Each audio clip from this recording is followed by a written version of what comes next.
7 befolyásolási alapelv, hogy könnyebben győzhessünk másokat. Hatalmas szeretettel és szűnni nem akaró lelkesedéssel köszöntelek a Losi Marketing Cialdini 7 befolyásolási alapelvét feldolgozó videósorozatának első részében. Első alapelvünk a kontrasztelve. A kontrasztelve azt mondja ki, hogy valamilyen tulajdonságában összehasonlítható dolgokat, hogyha van köztük egy kis eltérés és megfelelően prezentáljuk, akkor a köztük lévő különbség sokkal nagyobb az érzékelt különbség, mint a valóságbeni.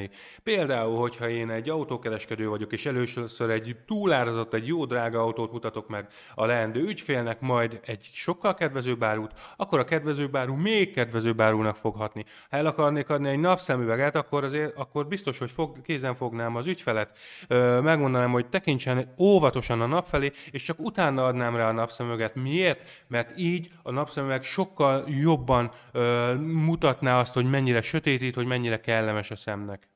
Ha egy ruhaüzletben szeretnék értékesíteni valamit, akkor biztos, hogy a betérő ügyfeleknek először a drágább dolgokat mutatnám meg. Hiszen, hogyha már megvásárolt valamit $1000, akkor $500, $200, $150 már sokkal könnyebben fogja kinyitni a pénztárcáját vagy a CVC kódját. Ugye ezt figyelheted meg, amikor bemész egy nagy áruházba, egy multihoz, és a pénztárnál apró dolgok vannak kitéve. Ha megnézed, ott a kontrasztelvet sokszorosan használják, hiszen a pénztárnál lévő dolgoknak az ára általában elhanyagolható ahhoz képest, amit a kosaratban látsz. 40 000 forintos bevásárlásnál az a pár száz forintos rágó már mit sem számít.